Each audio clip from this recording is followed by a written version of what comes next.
രാജസ്ഥാനിലെ ഒന്നാമത്തെ ഹദീസാണ് ഇന്നമൽ അഅ്മാലു ബിന്നിയ്യാത്ത്. ഒരമൽ സഹിയാവണമെങ്കിൽ, അതിന് കൂലി ലഭിക്കണമെങ്കിൽ നിയ്യത്തുണ്ടായിരിക്കണം. അവിടെ സിഹത്ത് എന്നുള്ളതിനൊരു വിശദീകരണം ഉണ്ട്.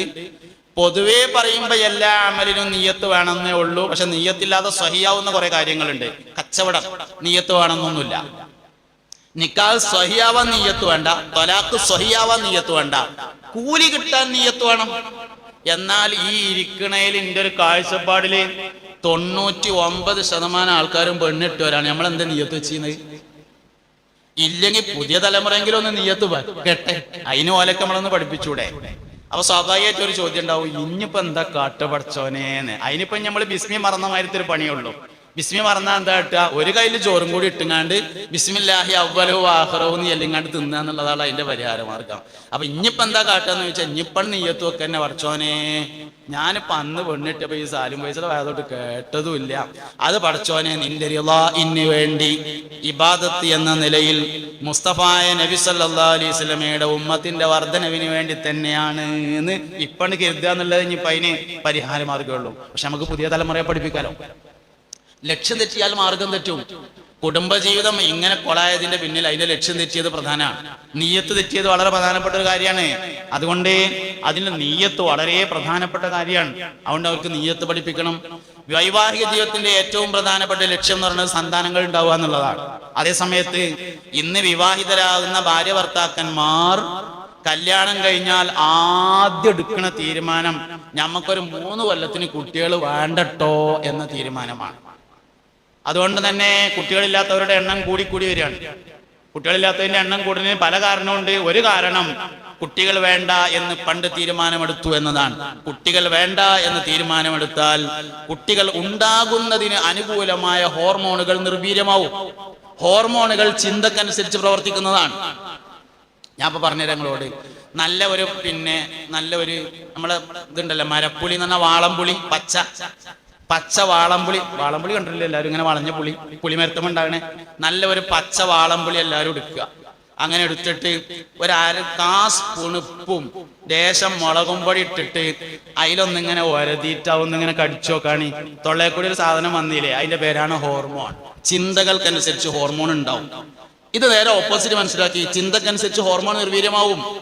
കുട്ടികളുണ്ടാകാത്തതിന് ഒരുപാട് കാരണമുണ്ട് കേട്ടോ. പ്രധാനപ്പെട്ട ഒരു കാരണം വിവാഹം കഴിഞ്ഞ ഉടനെ തന്നെ തൽക്കാലം നമുക്കൊരു 5 കൊല്ലത്തിന് കുട്ടികൾ വേണ്ടെന്ന് തീരുമാനിച്ചു എന്നുള്ളത് തന്നെയാണ്. പുതിയ തലമുറയെങ്കിലും അങ്ങനെ തീരുമാനിക്കാതിരിക്കണ്ടേ? അപ്പൊ അതുകൊണ്ട് കുടുംബജീവിതം എന്താണ്, ലൈംഗിക ജീവിതം എന്താണ്, എന്താണ് അതിന്റെ ഉദ്ദേശങ്ങൾ, എന്താണ് അതിന്റെ ലക്ഷ്യങ്ങൾ എന്ന് നമ്മൾ പുതിയ തലമുറയെ പഠിപ്പിച്ചേ പറ്റൂ. പ്രത്യേകിച്ച് പെൺകുട്ടികളെ പഠിപ്പിക്കണം. ആൺകുട്ടികളെയും പഠിപ്പിക്കേണ്ട തന്നെയാണ്. പ്രത്യേകിച്ച് പെൺകുട്ടികളെ നന്നായിട്ട് പഠിപ്പിച്ചിരിക്കണം. കാരണം പെൺകുട്ടികളാണ് കുടുംബത്തിന്റെ അടിസ്ഥാനം എന്ന് പറയുന്നത്. ശൈത്താന് ഏറ്റവും ഇഷ്ടപ്പെട്ട പരിപാടി കുടുംബം കുളം തോണ്ടുക എന്ന് പറഞ്ഞതാണ്. ശൈത്താന് പല പരിപാടി ഉണ്ടെന്നാണ്. തൽബീസ് ഇബ്ലീസിൽ ഇബ്നുൽ ജൗസി പറയുന്നുണ്ട്, പിശാചിന്റെ സിംഹാസനം ബഹറിലാണ്, കടലിലാണ്. അതൊരു ഹദീസുമാണ്. പിശാചിന്റെ സിംഹാസനം കരയിലല്ല, പിശാചിന്റെ സിംഹാസനം ബഹറിലാണുള്ളത്, കടലിലാണുള്ളത്. കടലിൽ ഇരുന്നു കൊണ്ട് ലോകത്താകമാനം തന്റെ സിങ്കിടികളെ പറഞ്ഞയച്ച് നിയന്ത്രണം നടത്തിക്കൊണ്ടിരിക്കുകയാണ് പിശാച് ചെയ്യുന്നത്. അങ്ങനെ എല്ലാ ദിവസവും രാത്രിയിൽ പിശാച് അവന്റെ അനുയായികളുടെ, പ്രധാനപ്പെട്ട അനുയായി ശൈത്താന്റേത് മക്കൾ തന്നെയാണ്. പ്രധാനപ്പെട്ട അനുയായി എന്നുള്ളത് മക്കൾ തന്നെ കാര്യം. മക്കളുടെ യോഗം വിളിക്കുന്നതാണ് എന്നും രാത്രിയിൽ. അങ്ങനെ മൂത്ത മകനോട്, അത് കുറച്ച് രസകരമായി പറയട്ടോ, മൂത്ത മകനോട് ചോദിക്കും, മോനെ ചെറുക്ക ഇജിന്ന് രാവിലെ എടുക്കെ പോയിന്ന് ചോദിക്കും. അപ്പൊ മൂത്ത മകൻ പറയും, ഞാനിപ്പന്ന് ആ വെട്ടിച്ചെറന്ന് ഒരു ചെങ്ങായി ഉംറക്ക് പോയിരുന്നു. അപ്പൊ ഞാൻ രാവിലെ ചെന്ന് ഓന്റെ ഒപ്പം കൂടി. അങ്ങനെ ഓന്റെ യാത്രയപ്പ് പറയലിലും ഓനെ കാണാൻ വരുന്ന ആൾക്കാരെ നേരാക്കണയിലൊക്കെ ഇങ്ങനെ ഇടപെട്ട് അങ്ങനെ ഏതായാലും ഞാൻ ഓന്റെ ഒപ്പം എയർപോർട്ട് വരെയാണ് പോയി. എയർപോർട്ടിലെത്തി ഫ്ലൈറ്റ് കയറിയപ്പോത്തിന് ഏതായാലും ഓന്റെ ഉംറ ഫസാദാക്കാൻ ആവശ്യമായ കാര്യങ്ങളൊക്കെ ഞാൻ ചെയ്തു വെച്ചിട്ടുണ്ട്. ഇഞ്ഞോ ഉംറ കഴിഞ്ഞിങ്ങോട്ട് എത്തേണ്ട ആവശ്യമുള്ളൂ. സംഗതി നാട്ടിലേക്ക് പോകാൻ അപ്പൊ തന്നെ ഒരിച്ചു കൊടുക്കുന്ന കോലത്തില് സംഗതിയൊക്കെ സെറ്റാക്കി വെച്ചിട്ടുണ്ട് എന്ന് പറയുമ്പോ വാപ്പ പറയും മകനോട്, ചെറുക്ക അതുകൊണ്ടൊന്നും കാര്യമില്ല, ഉംറക്കൊക്കെ പോയിക്കോട്ടെ, പോയി വന്നോട്ടെ എന്ന് പറയുന്നതാണ്. കാരണം ഉംറ സ്വീപ്പാക്കലൊന്നും ശൈത്താൻ അത്ര വലിയൊരു കാര്യമല്ല. അത് ശൈത്താൻ സ്വീപ്പാക്കാതെ തന്നെ ആയിക്കോളും എന്നുള്ളതാണ് കാരണം. ശൈത്താൻ ഏറ്റവും കൂടുതൽ കട്ടോണ്ടോണ ഈ ഭാഗത്ത് ഹജ്ജാണെന്ന് പറയലുണ്ട്. കാരണം ഹജ്ജിന്റെ നിയ്യത്ത് ശരിയാക്കാൻ ഏകദേശം 3 മാസം ഉണ്ടാവും. എന്താ കാരണം? നിയ്യത്ത് ഏറ്റവും കൂടുതൽ ഫസാദാകുന്നത് ഹജ്ജിലായതുകൊണ്ടാണ് 3 മാസം തന്നത്. നോമ്പിന് 12 മണിക്കൂർ ഉണ്ടാവും. അത് കഴിഞ്ഞാൽ പിന്നെ നോമ്പാണ്. നിസ്കാരത്തിന് അത്ര തന്നെ ഇല്ല, നിന്നതിന്റെ ശേഷം ശരിയാക്കിയാൽ മതി. എന്താ കാരണം? നിയ്യത്ത് കേടുവരുന്ന പ്രധാനപ്പെട്ട ഒരു ഭാഗത്താണ് ഹജ്ജ് എന്നുള്ളതാണ്. അപേക്ഷ കൊടുത്തത് കല്യാണ നിശ്ചയത്തിൽ നിന്ന് കണ്ടപ്പോൾ ആൾക്കാര് ആചാര്യെന്ന് വിളിക്കൽ തുടങ്ങിയിട്ടുണ്ട്. ഇനിയിപ്പൊ ഞാൻ വന്ന് പോയില്ലെങ്കിൽ എന്താപ്പ ഉണ്ടാകുക എന്ന് വിചാരിച്ച അപേക്ഷ കൊടുത്തതാണെങ്കിലും നറുക്കെടുപ്പിലൊക്കെ കിട്ടി പോകാനാവുമ്പോത്തിന് ഏതായാലും പഠിച്ചോനെ ഞാൻ പോവുകയാണ് റബ്ബേ, അനക്ക് വേണ്ടിയിട്ട് തന്നെയാണ് പോണതെന്ന് തീരുമാനം ഉണ്ടായാൽ മതി. അതുകൊണ്ട് അങ്ങനെ ഒരു തീരുമാനം എടുക്കാൻ വേണ്ടി 3 മാസം. ഷാബാനെ ഇങ്ങനെ അവസാനത്തേക്ക് എത്തുമ്പോൾ നാളെ മാസം കാണരുതേ, നാളെ മാസം കാണരുതേ, നാളെ മാസം കാണരുതേ എന്നാണ് വിചാരിച്ചിരുന്നത്. അസറസ്കാരൊക്കെ കഴിഞ്ഞേക്കിന് ചില ആൾക്കാർ ചോദിക്കും, ഉസ്താദേ മാസം കണ്ടോ? ഇയാൾ വിചാരം അസറിന്റെ ശേഷം മാസം കാണുമെന്ന് ചിലർ ചോദിക്കലുണ്ട്. അങ്ങനെ എന്താ വെച്ചാൽ ഇങ്ങനെ ചിലർക്ക് നോൽമ്പോൽക്കാനുള്ള താല്പര്യം കൊണ്ട് അങ്ങനെ ഉണ്ടാവും കേട്ടോ. നമ്മളെല്ലാവരും തെറ്റിദ്ധരിക്കാൻ പറ്റില്ലല്ലോ, അങ്ങനെ ഉണ്ടായിരിക്കാം. എന്തായാലും മാസം കാണരുതേ, മാസം കാണരുതേ, മാസം കാണരുതേ ഇങ്ങനെ വിചാരിച്ചുകൊണ്ടിരിക്കണതിന്റെ ഇടയിൽ മാരിനമസ്കാരം കഴിഞ്ഞ് കുറച്ച് കഴിഞ്ഞേക്കിനുണ്ട് പള്ളിക്കുന്ന അല്ലാഹുമ്മർഹംനീ പറ്റിച്ചല്ല റബ്ബേ എന്ന് തോന്നിയാലും 12 മണിക്കൂർ സുബഹി വരെയുള്ള സമയം ഉണ്ട്. അതിൻ്റെ ഇടയിൽ നേരാക്കിയാൽ മതി. ഏതായാലും നോൽക്കാണ് പഠിച്ചോനെ അനക്ക് വേണ്ടിയിട്ട് തന്നെയാണ് എന്ന് തീരുമാനിച്ചാൽ മതി. ഇതേപോലെ വേഗത്തിൽ കേടുവരുന്ന ഈ ഭാഗത്താണ് ഹജ്ജ്. 20 കൊല്ലം മുമ്പ് ഹജ്ജിന് പോയി വന്ന ആളെടുത്ത് നിങ്ങളൊന്ന് ചെന്നിട്ട് 2 വർത്താനം പറഞ്ഞാൽ 3-ാമത്തെ വർത്താനം അബൂജഹലിന്റെ കക്കൂസിനെ പറ്റിയിട്ടേക്കാരം പറഞ്ഞാണ്ട് തുമ്പില്ലാതാക്കി തന്നെ ഇങ്ങനെ.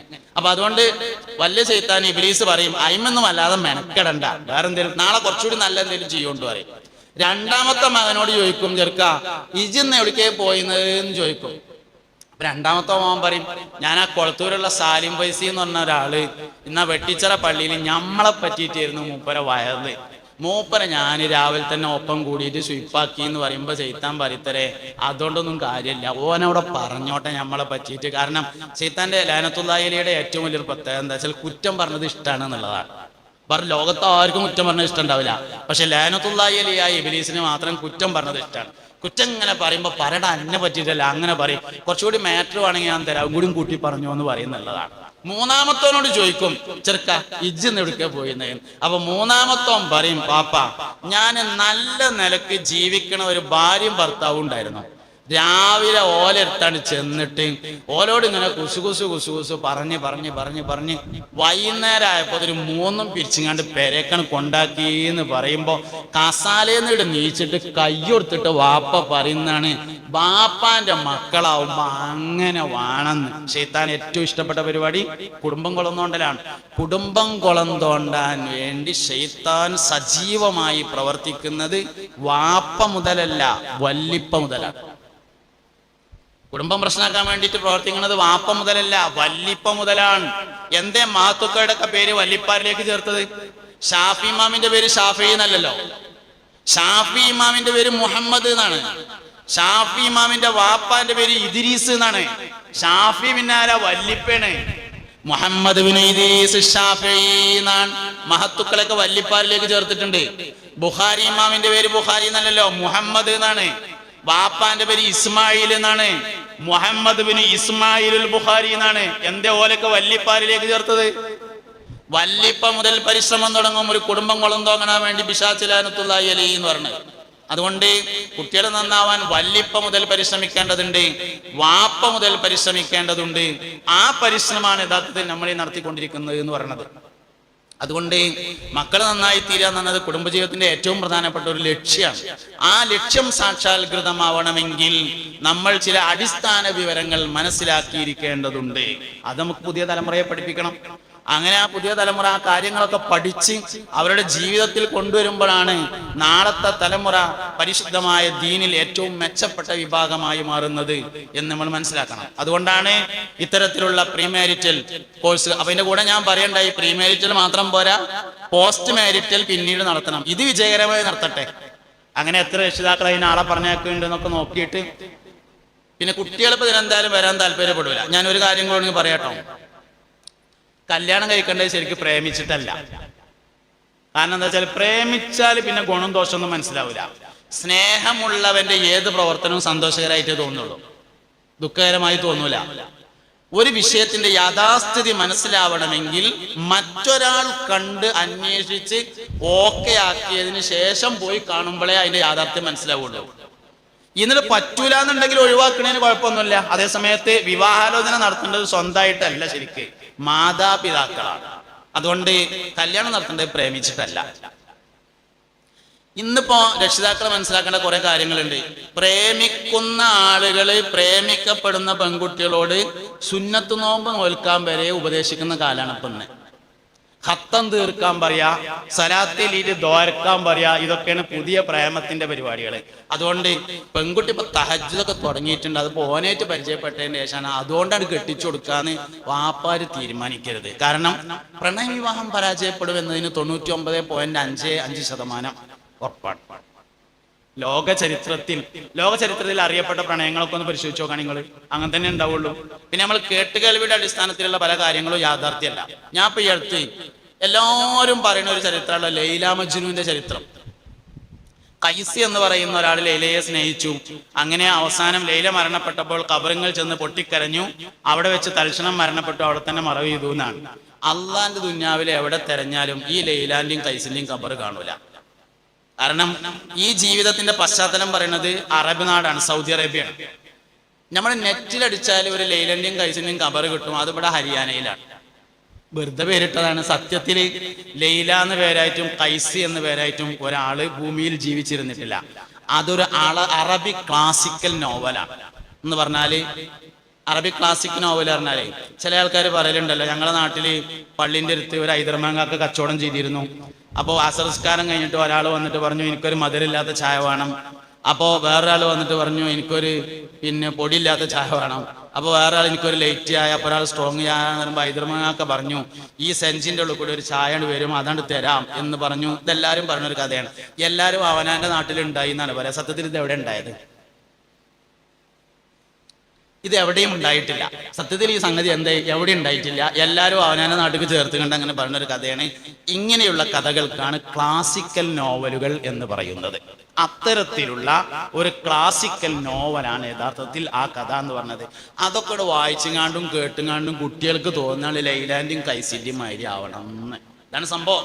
അപ്പൊ അതുകൊണ്ട് അവരിങ്ങനത്തെ കഥകൾ വായിക്കുന്നു, കേൾക്കുന്നു, അതെല്ലാം വിശ്വസിക്കുന്നു. അതുകൊണ്ട് ശക്തമായ ബോധവൽക്കരണങ്ങൾ നടത്തേണ്ടതുണ്ട്.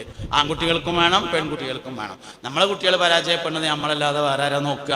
അതുകൊണ്ട് ആ കൂട്ടത്തിൽ ഞാനൊരു കാര്യം കൂടിയും പറയട്ടെ. ഈ പ്രണയവിവാഹങ്ങൾ നടക്കുന്നതിനൊരു കാരണമുണ്ട്. തുടക്കത്തിന് നമ്മളിങ്ങനെ പറയും കുറച്ചൊക്കെ ഇങ്ങോട്ട് യോജിച്ച് വരികയാണെങ്കിൽ നടത്തി കൊടുക്കായിരുന്നു. അപ്പൊ സ്വാഭാവികമായിട്ട് ഓരോ മനസ്സ് പറയും അപ്പൊ കുറച്ചൊക്കെ യോജിപ്പില്ലാത്തതാണ് പ്രശ്നമല്ല, എനിക്ക് കുഴപ്പമില്ല എന്ന് പറയും.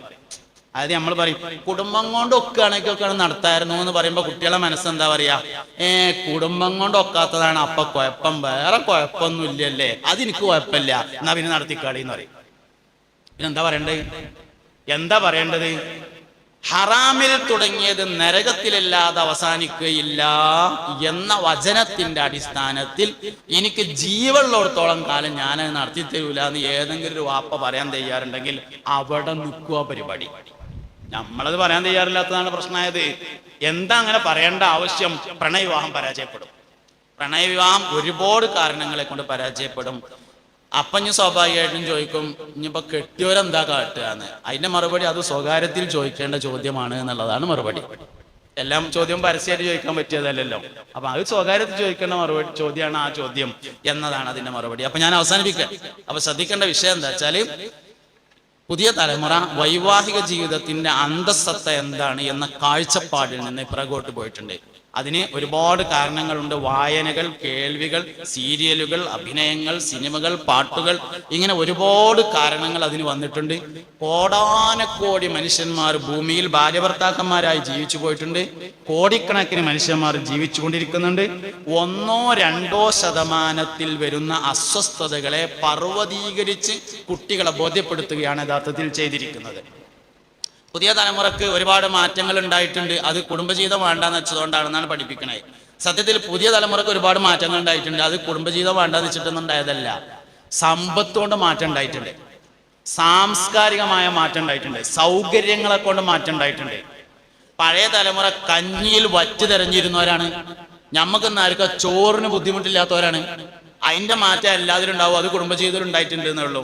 അല്ലാതെ കുടുംബജീവിതം ഇല്ലാത്തതുകൊണ്ട് മാറിയതോ പണ്ട് കുടുംബജീവിതം ഉണ്ടായതുകൊണ്ട് അടങ്ങാറായതോ അല്ല. അപ്പൊ പഴയ കാലത്ത് അങ്ങനെയായിരുന്നു, പുതിയ കാലത്ത് ഇങ്ങനെയാണ്.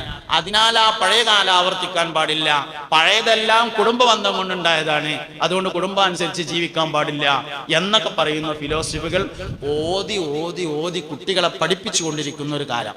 ആ കോഴ്സിൽ കീശയിലുള്ള പൈസ കൊടുത്തിട്ട് നമ്മളെ കുട്ടികളെ നമ്മളും ചേർത്ത് കൊണ്ടിരിക്കുന്ന കാലത്ത് ഇഞ്ഞെന്താ കാട്ടുക എന്ന് ചോദിച്ചാൽ അതിന്റെ ഉത്തരം ഇതൊക്കെ തന്നെയാണ്. ഒഴിവുള്ള ദിവസങ്ങളിൽ കുട്ടികളെ വിളിച്ചു വരുത്തിയിട്ട് കഴിവുള്ള ആളുകളെ കൊടുന്ന് ക്ലാസ് കൊടുത്തിട്ട് സെറ്റ് ചെയ്തെടുക്കുക. ഇബാദത്തുകളോട്, ഇസ്ലാമിക കാഴ്ചപ്പാടുകളോട്, മുത്തുനബിയോട് സല്ലല്ലാഹു അലൈഹി വസല്ലം ഇസ്ലാമിക വിശ്വാസങ്ങളോടൊക്കെ താല്പര്യം ഉണ്ടാക്കുക. ഇന്നത്തെ ഏറ്റവും പ്രധാനപ്പെട്ട ഒരു ചർച്ചാ വിഷയമാണ് ഇസ്ലാമും സ്ത്രീകളും. പറഞ്ഞു കേട്ടാ തോന്നും ഇസ്ലാമിലെ എല്ലാ കാര്യത്തിലും സ്ത്രീകൾക്ക് പ്രത്യേക നിയമമാണ് എന്ന്. സത്യത്തിൽ അങ്ങനെയല്ല, നമ്മൾ പരിശോധിച്ചാൽ മനസ്സിലാവും. അനന്തരാവകാശമൊക്കെ അങ്ങനെ തെറ്റിദ്ധരിക്കപ്പെട്ടിട്ടുണ്ട്. സ്ത്രീക്കും പുരുഷനും അവകാശം ലഭിക്കുന്ന 40-ൽ അധികം സ്ഥലങ്ങൾ ഇസ്ലാമിക ദായക്രമത്തിലുണ്ട്. ഇസ്ലാമിലെ അനന്തരാവകാശ നിയമത്തിൽ 40-ലധികം സ്ഥലങ്ങളിൽ 3 കോടി മസ്അലകളാണ് ഇസ്ലാമിലെ അനന്തരാവകാശത്തിന്റെ മസ്അല എന്ന് പറയുന്നത്. 1-2 കാര്യമല്ല. അത് നമ്മൾ അതിന്റെ സോഫ്റ്റ്വെയർ ഒക്കെ പരിശോധിച്ചാൽ മനസ്സിലാവും. ഇപ്പൊ അനന്തരാവകാശ നിയമങ്ങളുടെ സോഫ്റ്റ്വെയർ വന്നിട്ടുണ്ട്. 3 കോടിയിലധികം ചോദ്യങ്ങളുടെ ഉത്തരമാണ് ഇസ്ലാമിലെ അനന്തരാവകാശ നിയമം. 1-2 കാര്യമല്ല. അതിൽ സ്ത്രീയും പുരുഷനും സ്വത്ത് ഭാഗിച്ചെടുക്കുന്ന 40-ലധികം സ്ഥലങ്ങൾ വരും. അതിൽ ഒരു സ്ഥലത്ത് പുരുഷന്റെ പകുതിയാണ് സ്ത്രീക്കുള്ളത്. ഇതാണ് ഇപ്പൊ ഈ വലുതാക്കിയ സാധനം. ഇത് ഇങ്ങനെ പഠിച്ചാലേ മനസ്സിലാവുള്ളൂ. അതെന്തേ? അതിൻ്റെതായ ചില കാരണങ്ങളുണ്ട് എന്നതാണ്. ആ കാരണം കൃത്യമായി കുട്ടികളെ പഠിപ്പിച്ചിരിക്കണം. ഇസ്ലാമിലെ എല്ലാ നിയമത്തിലും സ്ത്രീയും പുരുഷനും വ്യത്യാസമൊന്നുമില്ല. അപൂർവമായ ചില വിഷയങ്ങൾ, ശരീഅത്തിന്റെ അഹ്കാമുകൾ പരിശോധിച്ച് നോക്കിയാൽ വളരെ കുറഞ്ഞ വിഷയങ്ങളിൽ, ജിനായാത്തുകൾ, ഇടപാടുകൾ പരിശോധിച്ചാൽ അത് തന്നെ പലതും നിരുപാധികം നിരോധിക്കപ്പെട്ടിട്ടില്ല. ചിലത് ഉപാധികളോടുകൂടെയാണ് നിരോധിച്ചിട്ടുള്ളത്. അപ്പൊ ആ കാര്യങ്ങളൊക്കെ കൃത്യമായി കുട്ടികളെ പഠിപ്പിക്കുന്ന ക്ലാസ്സുകൾ നടക്കണം. പറയാനുള്ള ഒരു കാര്യം ഇത് മാത്രമാണ്, സംഘടിപ്പിക്കാനാണ് മാനേജിംഗ് കമ്മിറ്റി കഴിയുക, കമ്മിറ്റിക്കാർക്ക് കഴിയുക. നിങ്ങളെ ഇതൊക്കെ ഒന്ന് പറഞ്ഞ് ബോധ്യപ്പെടുത്തണം എന്നതിന്റെ പേരിലാണ് അവർ ഇന്നെ വിളിച്ചുകൊണ്ട് വന്നിട്ടുള്ളത്. നിങ്ങൾക്ക് ഒരു പരിധി വരെ ബോധ്യപ്പെടുന്ന തരത്തിൽ ഞാൻ പറഞ്ഞിട്ടുണ്ട് എന്നാണ് വിശ്വസിക്കുന്നത്. ഇതിന്റെ റെക്കോർഡിംഗ് ഉണ്ട്, അത് വീട്ടിലെ സ്ത്രീകളെയും കേൾപ്പിച്ചു കൊടുക്കണം. അങ്ങനെ നിർബന്ധപൂർവം കുട്ടികളെ പോയേ പറ്റുള്ളൂ എന്ന് വാശി പിടിച്ചിട്ട് പ്രീ മാരിറ്റൽ കൗൺസിലിംഗ് ക്ലാസ്സുകൾക്ക് നമ്മുടെ കുട്ടികളെ നമ്മൾ നിർബന്ധമായിട്ടും പറഞ്ഞേക്കണം, പഠിപ്പിക്കണം. ഇത് ഞാൻ പറയുമ്പോൾ ഒരു അബദ്ധമുണ്ട്. അതെന്താ വെച്ചാല് നമ്മൾ ഇവിടുന്ന് പ്രീ മാരിറ്റൽ കോഴ്സിന് ഒരു ഏജ് നിശ്ചയിക്കും. ഉദാഹരണം, സാധാരണഗതിയിൽ 8ാം ക്ലാസ് മുതൽ വിവാഹം വരെ എന്നാണ് നിശ്ചയിക്കുക. അപ്പൊ ചില വാപ്പാർക്ക് തോന്നും എന്റെ 3ാം ക്ലാസ്സിലെ കുട്ടി പിന്നെ പഠിക്കണ കുട്ടി ഒന്നാണ് പോയിട്ട് ഓളൊന്നാണ് പഠിച്ചോട്ടെ എന്ന്. ഒരു കാര്യം അതുകൊണ്ട് ഇല്ല കേട്ടോ. കാര്യത്തല്ല. എന്താ വെച്ചാല് എല്ലാ വിഷയം എല്ലാവർക്കും ബോധ്യപ്പെടുന്നതല്ല. ഇപ്പൊ വൈവാഹിക ജീവിതം 3ാം ക്ലാസ്സിലെ കുട്ടിനോട് പറഞ്ഞിട്ട് എന്ത് കാര്യമുള്ളത്? ആ കുട്ടി 7 കൊല്ലോടും കഴിഞ്ഞിട്ട് നോക്കാന്നല്ലാതെ. അതുകൊണ്ട് 8ാം ക്ലാസ് മുതൽ വിവാഹപ്രായം എന്ന് പറഞ്ഞാല് ആ പ്രായത്തിലുള്ളവർക്ക് മാത്രമേ അത് ഉപകാരം ചെയ്യുള്ളൂ, അല്ലാത്തവർക്ക് അതുകൊണ്ട് കാര്യമൊന്നും ഉണ്ടാവില്ല. അപ്പൊ അതുകൊണ്ട് നിയമം നിർബന്ധമായും പാലിക്കണം. അല്ലെങ്കിൽ അതുകൊണ്ട് മാത്രമല്ല, ഇപ്പൊ നമ്മളിപ്പോ ഇന്നിപ്പോ ഈ പ്രസംഗിക്കുന്നതിന്റെ ഒരു സ്വാതന്ത്ര്യം എന്തുകൊണ്ടാ വെച്ചാൽ ഇവിടെ കുട്ടികളില്ലാത്തതുകൊണ്ടാണ്. ഞാനിപ്പം ഈ പ്രസംഗിക്കുന്ന ഈ പ്രസംഗത്തിന്റെ സ്വാതന്ത്ര്യം, ഇന്ന് വർക്കിംഗ് ഡേ ആണ്, ഇവിടെ കുട്ടികളില്ല എന്നുള്ളതാണ്. കുട്ടികളുടെ സാന്നിധ്യത്തിലാണെങ്കിൽ ഇത്ര ഓപ്പൺ ആയിട്ട് നമുക്കിത് പ്രസംഗിക്കാൻ കഴിയൂല. ഇതേ പ്രശ്നം നമ്മളൊരു പ്രത്യേക ഏജ് ഗ്രൂപ്പിനെ വിളിച്ചിട്ട് ക്ലാസ് എടുക്കുമ്പോൾ അതിലൊരു 4 ചെറുത് വെട്ടാൽ ക്ലാസ് എടുക്കുന്നവർക്ക് ഉണ്ടാവും. 1ാം ക്ലാസ് മുതൽ 10ാം ക്ലാസ് വരെയുള്ള ആൾക്കാർക്ക് ഒന്നിച്ച് ക്ലാസ് എടുക്കാൻ കഴിയൂലല്ലോ. അതുകൊണ്ട് നിശ്ചയിക്കപ്പെട്ട ഏജ് എന്ന് പറയുന്നത് വളരെ പ്രധാനപ്പെട്ടതാണ്. എൻ്റെ അഭിപ്രായത്തിൽ കമ്മിറ്റി എങ്ങനെ നിശ്ചയിച്ചതെന്ന് അറിയില്ല. നല്ലത് ഒന്നുകിൽ 10ാം ക്ലാസ് മുതൽ വിവാഹം വരെ, അല്ലെങ്കിൽ പരമാവധി താഴത്തേക്ക് പോന്നാൽ 8ാം ക്ലാസ് മുതൽ വിവാഹം കഴിയുന്നത് വരെയുള്ള കുട്ടികൾക്ക് പ്രീ മാരിറ്റലും, വിവാഹം കഴിഞ്ഞ് ഒരു കുട്ടി ഉള്ളത് വരെയുള്ളവർക്ക് പോസ്റ്റ് മാരിറ്റൽ കോഴ്സുകളും നടത്തലാണ് ഏറ്റവും നല്ലത് എന്ന അഭിപ്രായക്കാരനാണ് ഞാൻ. ഏതായാലും ഹൈറായ നല്ല കാര്യങ്ങളൊക്കെ ചെയ്യാൻ എല്ലാവരും മുന്നോട്ട് വരണം. മഹല്ല് കമ്മിറ്റി മുന്നോട്ട് വന്നിട്ടുള്ള ഈ പ്രവർത്തനങ്ങൾക്ക് എല്ലാവരുടെയും പിന്തുണയുണ്ടാവണം. സർവശക്തനായ അല്ലാഹു റബ്ബുൽ ഇസ്സത്ത് നമ്മുടെ എല്ലാ പ്രവർത്തനങ്ങളെയും അവൻ ഇഷ്ടപ്പെടുന്ന സ്വാലിഹായ മലായി സ്വീകരിക്കട്ടെ. ദുനിയാവിലും ആഖിറത്തിലും നമ്മളെല്ലാവരെയും ഖൈറിന്റെ അഹ്ലുകാരിൽ അല്ലാഹു ചേർക്കട്ടെ. പറഞ്ഞതും കേട്ടതുമൊക്കെ അവൻ ഇഷ്ടപ്പെടുന്ന സ്വാലിഹായ മലായി നമ്മളിൽ നിന്ന് അല്ലാഹു ഖബൂൽ ചെയ്യട്ടെ. ഇരുലോക വിജയികളിൽ ചേർത്ത് അല്ലാഹു നമ്മളെല്ലാവരെയും അനുഗ്രഹിക്കട്ടെ. കടങ്ങളൊക്കെ വീട്ടി അല്ലാഹു നമ്മളെ സലാമത്താക്കട്ടെ. നമ്മുടെ ആഗ്രഹങ്ങളൊക്കെ